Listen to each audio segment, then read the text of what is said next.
नमस्कार, पद्मेश 24/7 में आपका स्वागत है। मैं हूं अर्चना मिश्रा। सबसे पहले एक नजर आज की हेडलाइंस पर।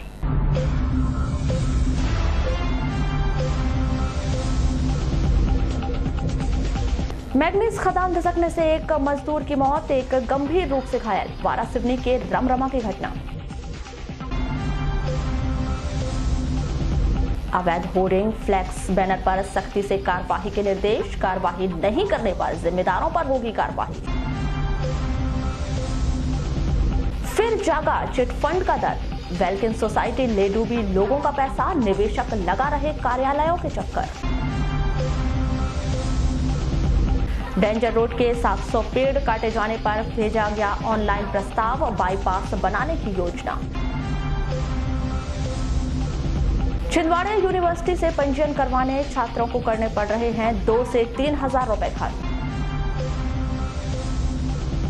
एक नाव पर शुरू हुआ गांगुलपारा इको पर्यटन, सुविधा के लिए बजट का इंतजार कर रहे हैं वन विभाग। वारासिवनी नगर पालिका अध्यक्ष ने किया बस स्टैंड का निरीक्षण, ऑटो स्टैंड के लिए चयनित की गई जमीन। और पति और पुत्र की लंबी आयु के लिए महिलाओं ने रखा आंवला नवमी पर व्रत।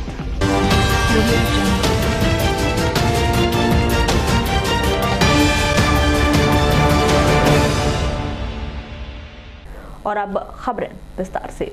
वारासिवनी थाना क्षेत्र अंतर्गत रमरमा शोधन पहाड़ी में निजी कंपनी द्वारा संचालित मैग्नीज खदान धसकने से एक मजदूर की मौत हो गई, वहीं एक गंभीर रूप से घायल हो गया। जानकारी के अनुसार 5 नवंबर की दोपहर 2 बजे मैग्नीज खदान अंडरग्राउंड लेवल 2 में उस समय यह हादसा हुआ जब मजदूर कार्य कर रहे थे। इस दौरान अचानक खदान धसक गई, जिससे कटंगझरी निवासी दशाराम उइके उम्र 45 वर्ष की घटनास्थल पर मौत हो गई। वहीं मजदूरों की मदद से बाहर निकाले गए एक और मजदूर खड़क सिंह उइके उम्र 35 वर्ष निवासी पिपरिया को उचित इलाज के लिए बालाघाट चिकित्सालय रेफर किया गया, जहां से उसे प्राथमिक इलाज के बाद नागपुर भेज दिया गया। इस पूरे घटनाक्रम के बाद मजदूरों में आक्रोश व्याप्त हो गया है और मजदूरों द्वारा अपने साथी दशाराम की मौत के मामले में विरोध प्रदर्शन किया गया, जिस पर निजी खदान प्रबंधक द्वारा तत्कालिक मदद के रूप में 2 लाख रुपए दिए गए, जिसके बाद मजदूरों का गुस्सा शांत हुआ और उन्होंने आगे की प्रक्रिया पूरी की। आयुक्त लोक शिक्षण संचालनालय भोपाल के निर्देश के तहत नगर के शासकीय उत्कृष्ट विद्यालय के सभागार में मोगली बाल उत्सव का आयोजन किया गया। इस प्रतियोगिता में कुमारी स्कूल के छात्र स्नेहल पाटिल एवं माध्यमिक स्कूल जरेरा की छात्रा सहित एक अन्य छात्र ने उत्कृष्ट प्रदर्शन कर अव्वल स्थान प्राप्त किया। इस संदर्भ में छात्र स्नेहल पाटिल ने बताया कि मोगली बाल उत्सव में उसका चयन हुआ है और उसने शिक्षकों के मार्गदर्शन में इस क्विज प्रतियोगिता की तैयारी की थी। वहीं शिक्षक हंसराज भौतिक ने कहा कि छात्र की यह बड़ी उपलब्धि है। जी, उसमें मोगली कार्टून के बारे में पूछा गया और सामान्य। तो आपकी अलग टीम बनी हुई थी, कितने लोगों की टीम बनी थी? जी, 3 टीम। कितने सदस्य थे उसमें, कितने लोग थे? टीम 10 थी और एक टीम में 3 थी। अच्छा, तो आपके इसमें कितने लोग थे? जी, 3। कहाँ के थे मालूम? जी। तो ये जो क्विज हुआ था तो इसमें आपका कौन सा स्थान लगा है? जी, फर्स्ट लगा है। जी। अच्छा, इसकी तैयारी कहाँ से की थी आपने? जी सर, कुमारी स्कूल में पढ़ते हैं। जी। तो किताबों से पूछा गया था कि बाहर से भी पूछा गया था? जी, बाहर से पूछा गया। कितने जवाब दिए आपने, आपकी टीम ने? जी, 3 जवाब दिए, तीनों सही थे। जी। अभी सत्र 2018-19 के लिए राज्य स्तर पर मोगली बाल उत्सव कार्यक्रम होता है और उसी के तहत पहले विकासखंड स्तर पर होता है चयन और फिर जिला स्तर पर। तो आज हमारे विद्यालय से 2 बच्चे थे, एक स्नेहल पाटिल शासकीय रानी अवंतीबाई शासकीय उच्चतर माध्यमिक विद्यालय कुमारी से हमारे दोनों बच्चे थे, एक शासकीय माध्यमिक शाला जरेरा से थी कुमारी पलक भौतेकर और दूसरा बालक था स्नेहल पाटिल।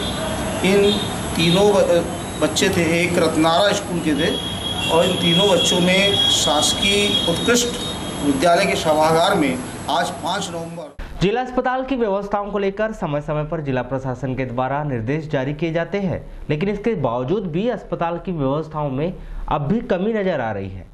जिला अस्पताल में पहुंचने वाले मरीजों को अस्पताल में भर्ती करने का काम वैसे तो वार्ड बॉय का है, लेकिन वर्तमान में मरीज के परिजन ही स्ट्रेचर ढकलने को मजबूर हैं। लेकर आए हैं, तो क्या कोई स्ट्रेचर के लिए वार्ड वाई नहीं है क्या?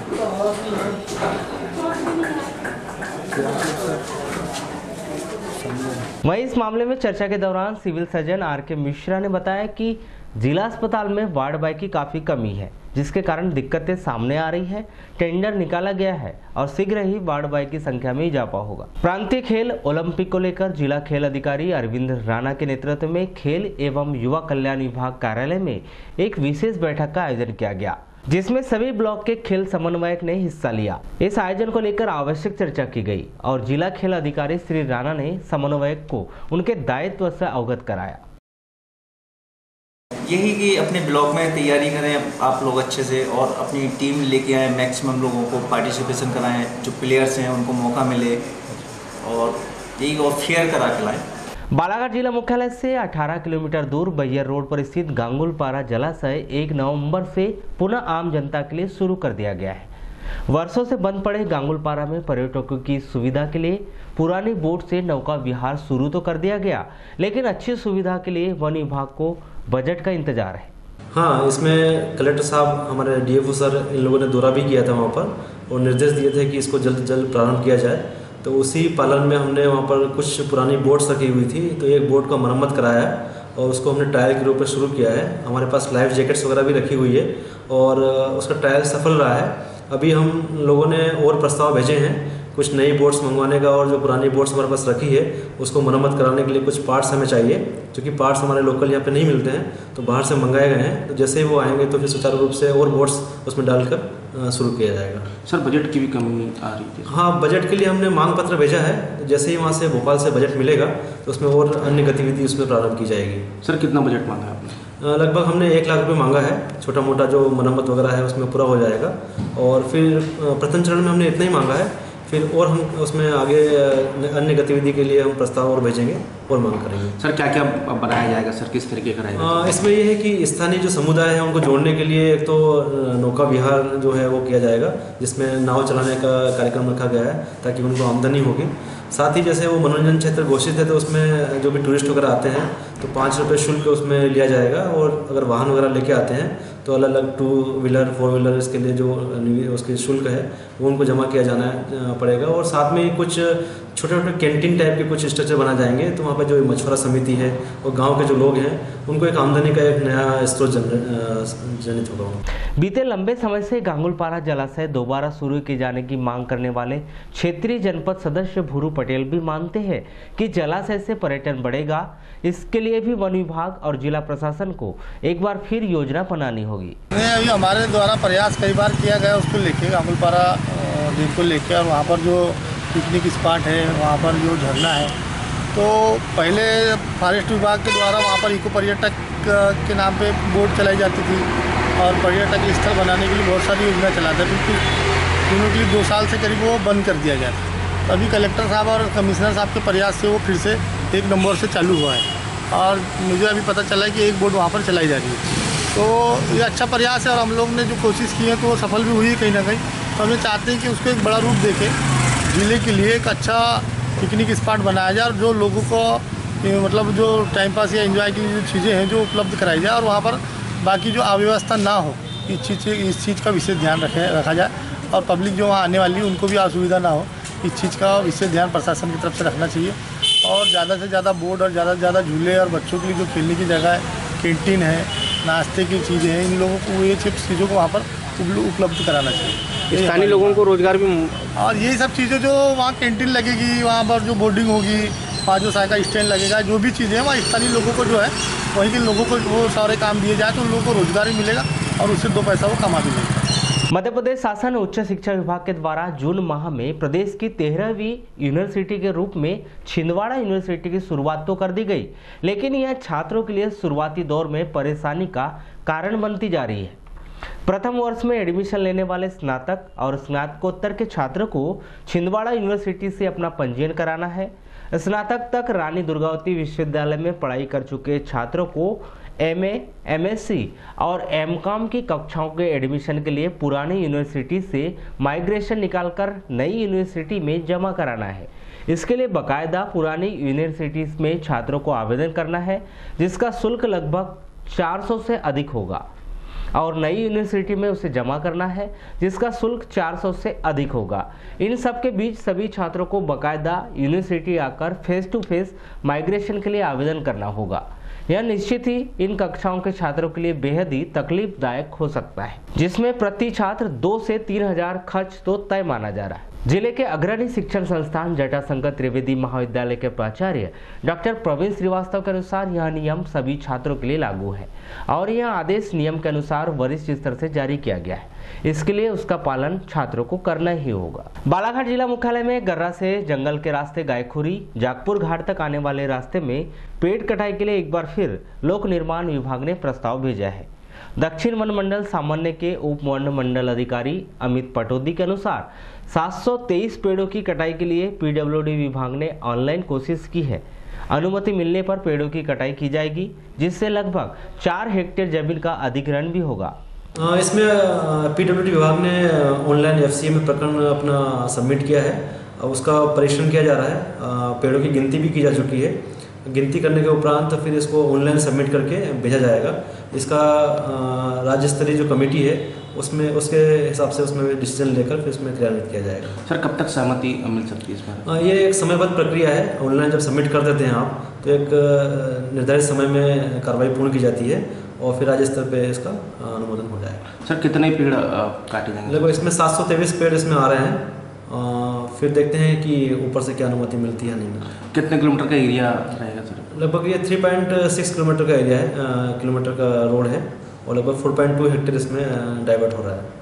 आपको बता दें कि इसके पूर्व भी गर्रा से जागपुर घाट, जिसे डेंजर रोड के नाम से जाना जाता है, इस पर पेड़ की कटाई की अनुमति का प्रस्ताव वरिष्ठ स्तर पर भेजा गया था, जिससे पर्यावरण की दृष्टि से ध्यान में रखते हुए रद्द कर दिया गया था।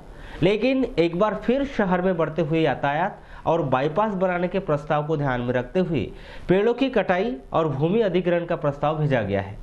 देखना अब यह है कि 723 सागौन के पेड़ की कटाई की अनुमति मिलती है या फिर यह प्रस्ताव एक बार फिर फाइलों तक ही सीमित रह जाती। जिला मुख्यालय से लगी हुई कोसमी पंचायत में संचालित शासकीय स्कूल के छात्रों द्वारा कलेक्टर कार्यालय का भ्रमण किया गया।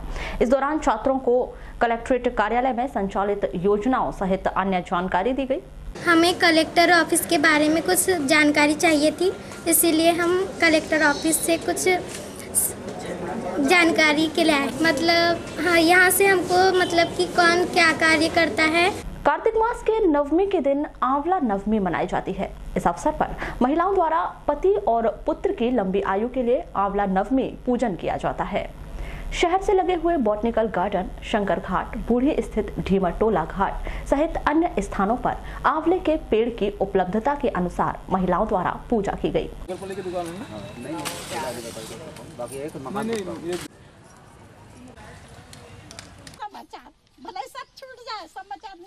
अच्छा पद्मेशी देखते हो ना?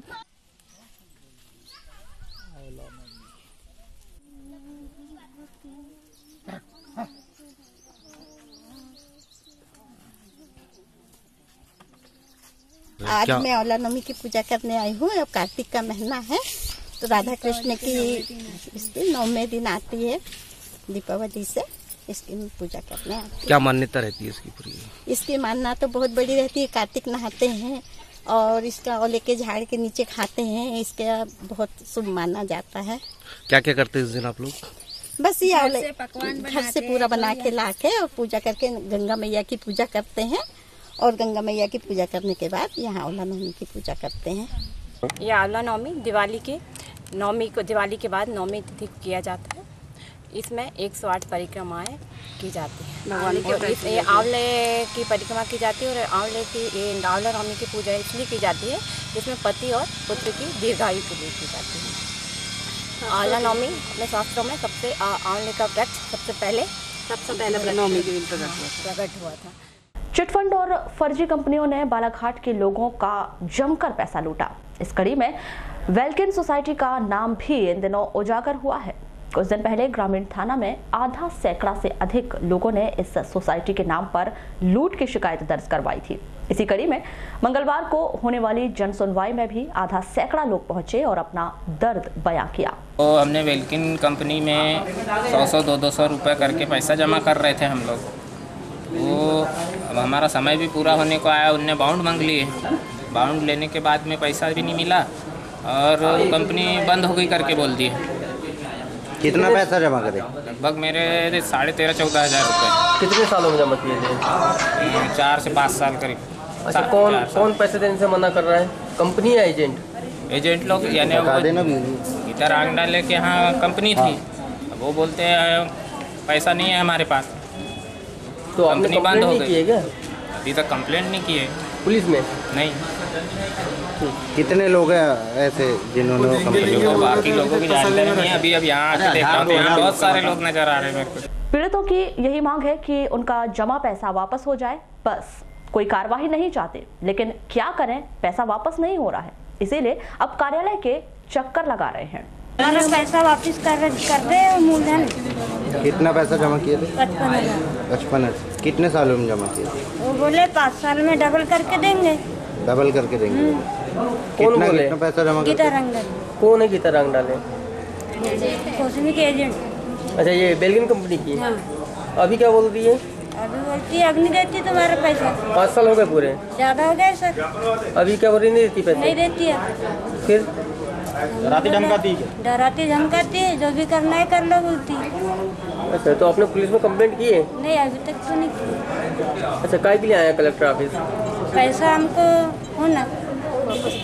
जनपद उपाध्यक्ष जुगल बम्बूरे बताते हैं कि वेल्किन सहकारी सोसाइटी कलेक्ट्रेट कार्यालय से पंजीकृत है, इसीलिए लोगों ने इस पर विश्वास किया और लाखों रुपए जमा किया। लेकिन जब पैसे देने की बारी आई तो कंपनी फरार हो गई और प्रशासन खामोश। कलेक्टर साहब से निवेदन करने आए हैं हम सभी लोगों को। मैं उनके साथ आया हूँ, मेरे गांव के लोग हैं, मेरे घर के लोग हैं, है ना। इनके ऊपर जो समस्या है वो हमको भी, हमसे भी बहुत बार इनने बताया हमको। तो हमने सबसे पहले 2-6 लोगों को अपने कलेक्टर ने भेजे। पूरा मामला तो बताइए शुरू से क्या है। वेल्किन जो है कंपनी, एक यही कलेक्टर ऑफिस से रजिस्टर्ड है, यही कलेक्टर ऑफिस से रजिस्टर्ड है। वो पंचायत कोसमी में एक ऑफिस खोला गया था रांगडाले परिवार द्वारा। उसमें गीता रांगडाले, शरद रांगडाले, अत्यंत रांगडाले और भी उनके बहुत से साथी थे।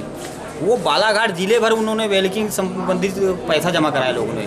4 साल में डबल, 5 साल में डबल, कुछ की किस्तों से पैसा जमा कर रहे थे।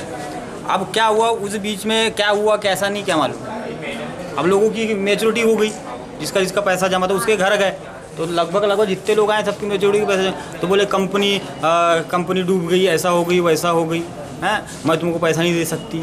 और उनने बेचारे 1-2 बार गए, तुमको मारने चमकाने की धमकी दी गई, फंसा देंगे, जेल में डाल देंगे तुम्हारे परिवार वालों को, तुमको हम जैसे हमको जाते हमको भी दूसरे द्वारा बोला जाता है कि तुमको फंसा देंगे करके। लेकिन हम इनके साथ हैं, ये गरीब लोग हैं, इनकी मेहनत की कमाई थी।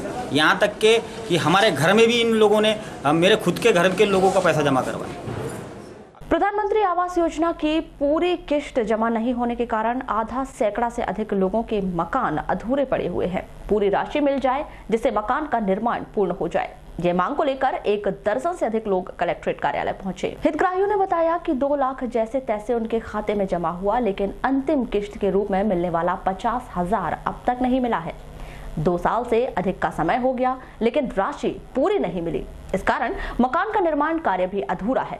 यह पूरा मामला शहर स्थित अलग अलग वार्डों का है। प्रधानमंत्री योजना अंतर्गत 2 लाख रुपए मिल गया सर, और 50,000 रुक गए, और 2018 का काम है, अभी तक पैसा मिला नहीं। कितने साल से नहीं मिला? ये 1 साल हो गया ना सर। 1 साल हो गया। हाँ। क्या समस्या उससे हो रही है? अब समस्या कौन सी है, क्या बताएं सर अब उसकी?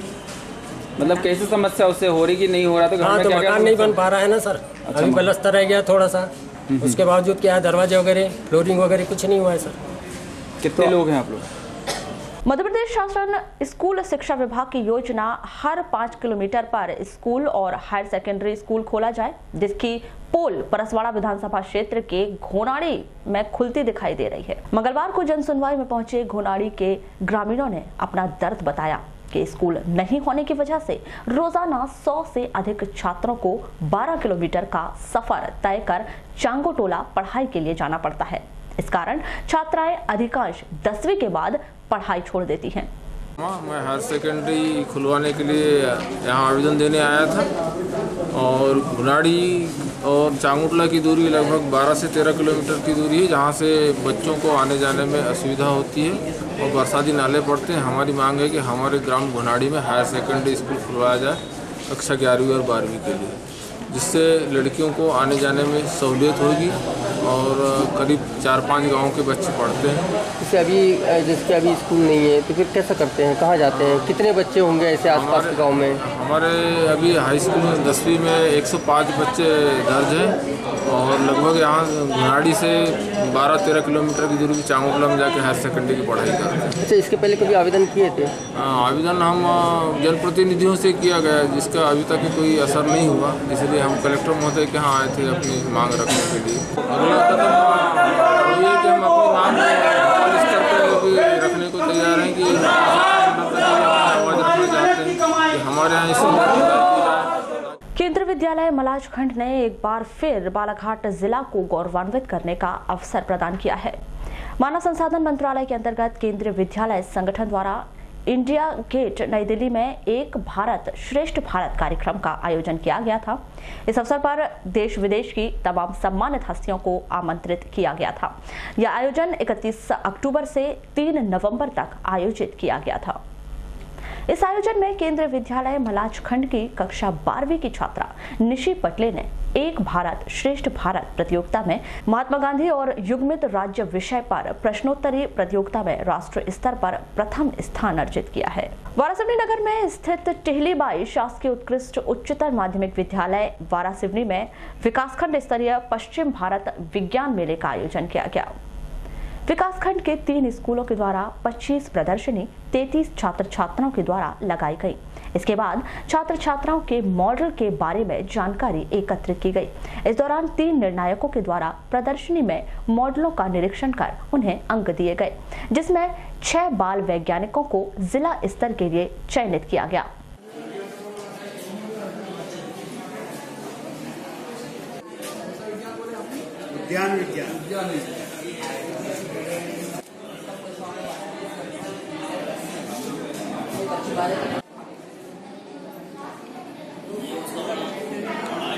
इससे क्या बाल वैज्ञानिकों का बाल वैज्ञानिक तैयार होते हैं, बच्चों में विज्ञान के प्रति वो जागृति पैदा होती है और इससे क्या है ऐसे देखकर मतलब कुछ उपकरण बनाया जाता है। भारत सरकार के बहुत काम कर रहे थे। भारत सरकार के बहुत काम कर रहे थे, इन्हीं के कारण मतलब बड़े बड़े उद्योग में इनका उपयोग होता है कि एक छोटी सोच से बड़ी सोच डेवलप होती है। इस अवसर पर आप क्या संदेश देना चाहेंगे? मैं ज़्यादा से ज़्यादा बच्चों को ये संदेश देना चाहूँगा कि जितना हो सके ऐसे मॉडल बनाएं जिससे वो प्रेरित हो। वारासिवनी बस स्टैंड में लंबे समय से चल रही ऑटो चालकों और व्यापारियों की समस्या का निराकरण 5 नवंबर को ऑटो स्टैंड के लिए जगह चयन कर किया गया। इस दौरान नगर पालिका अध्यक्ष विवेक पटेल नगर पालिका अमले के साथ स्थानीय बस स्टैंड पहुंचे और बस स्टैंड की व्यवस्थाओं का जायजा लिया, जिसमें देखा गया कि ऑटो चालकों के द्वारा अपना ऑटो रोड किनारे खड़ा कर दिया जाता है, जिससे कि मार्ग किनारे स्थित दुकानदारों और व्यापारियों को दिक्कतों का सामना करना पड़ता है, जिसके लिए श्री पटेल द्वारा पुराने एसडीओपी कार्यालय के सामने जगह चयन कर नगर पालिका अमले को साफ सफाई कर ऑटो स्टैंड बनाने के निर्देश दिए गए। झगड़ा नहीं आपसे, बढ़िया शांति से धंधा करो, खूब पैसे कमाओ, सभी बैठे रहो, बस चलाओ, ठीक है।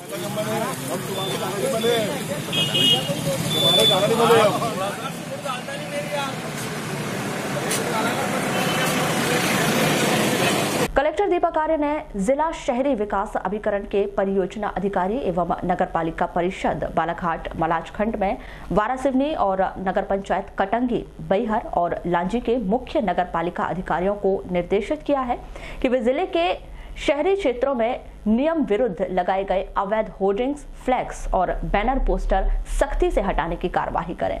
और प्रतिदिन रिपोर्ट जिला कार्यालय को प्रस्तुत करें। मुख्य नगर पालिका अधिकारियों से कहा गया कि इस कार्य में किसी भी तरह की लापरवाही नहीं होना चाहिए और शहरी क्षेत्रों में अवैध रूप से लगे होर्डिंग्स, फ्लैक्स, बैनर, पोस्टर नजर नहीं आने चाहिए।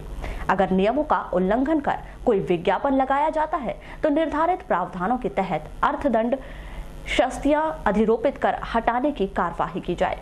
इस कार्य में लापरवाही करने पर संबंधित अधिकारी कर्मचारी के खिलाफ अनुशासनात्मक कार्यवाही की जाएगी। लालपरा नगर मुख्यालय से सटी ग्राम पंचायत पनबिहरी में प्रतिवर्षानुसार इस वर्ष भी 4 नवंबर को 7वीं मंडई का आयोजन किया गया है, जिसमें ग्रामीणों के रात्रिकालीन मनोरंजन एवं क्षेत्रीय ग्रामीण प्रतिभाओं को मंच प्रदान करने के उद्देश्य से ओपन डांस प्रतियोगिता का आयोजन किया गया, जिसमें ग्रुप डांस एवं एकल डांस में एक के बाद एक बिलासपुर, छिंदवाड़ा, सिवनी, बालाघाट, भरवेली, समनापुर, किरनापुर, तिरोड़ी और कामठी सहित आसपास के जिलों से पहुंचे पारंगत नृत्यकों द्वारा नृत्य की प्रस्तुति की गई, जिसमें 30 से अधिक प्रतियोगियों ने अपनी प्रतिभा का प्रदर्शन किया।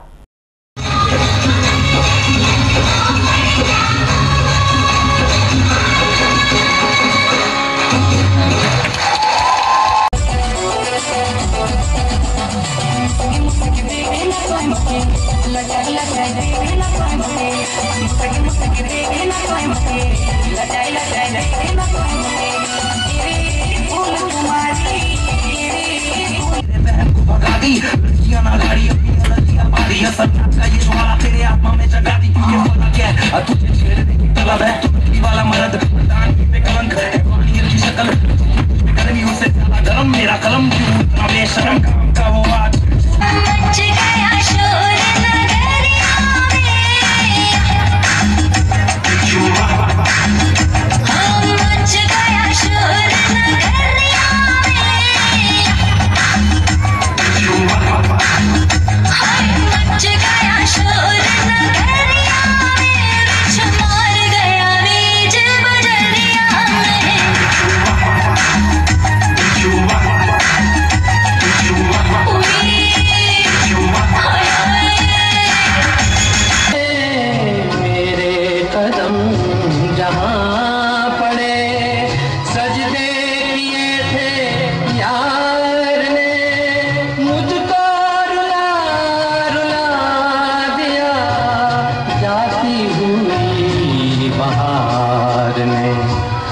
जाने कहाँ गए वो दिन, कहते थे तेरी राह में नजरों को हम।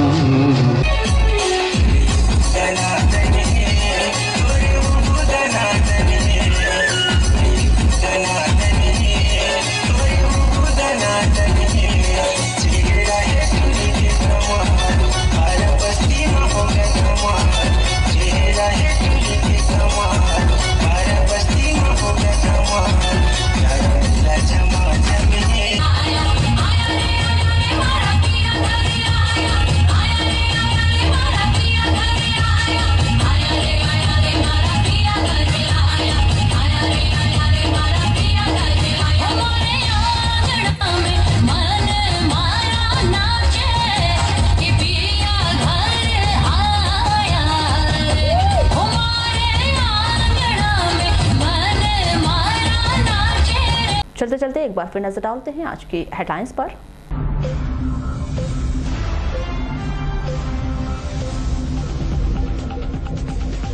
मैग्नीज खदान धसकने से एक मजदूर की मौत, एक गंभीर रूप से घायल। वारासिवनी के रमरमा की घटना। अवैध होर्डिंग, फ्लैक्स, बैनर पर सख्ती से कार्यवाही के निर्देश। कार्यवाही नहीं करने पर जिम्मेदारों पर होगी कार्यवाही। फिर जागा चिटफंड का दर। वेलकिन सोसाइटी ले डूबी लोगों का पैसा, निवेशक लगा रहे कार्यालयों के चक्कर।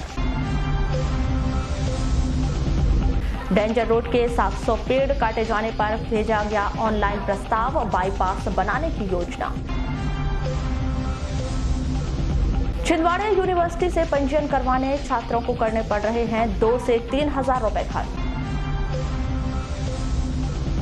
एक नाव पर शुरू हुआ गांगुलपारा इको पर्यटन, सुविधा के लिए बजट का इंतजार कर रहे हैं वन विभाग। वारासिवनी नगर पालिका अध्यक्ष ने किया बस स्टैंड का निरीक्षण। ऑटो स्टैंड के लिए चयनित की गई जमीन। और पति और पुत्र की लंबी आयु के लिए महिलाओं ने रखा आंवला नवमी पर व्रत।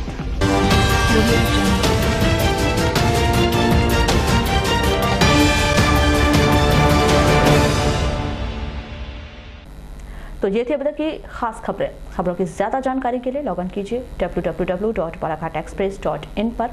इसके अलावा आप अपने एंड्रॉइड फोन से प्ले स्टोर पर जाकर बालाघाट एक्सप्रेस ऐप भी डाउनलोड कर सकते हैं। तो आज बुलेटिन में बस इतना ही। अगले न्यूज बुलेटिन के साथ फिर मुलाकात होगी। तब तक के लिए नमस्कार।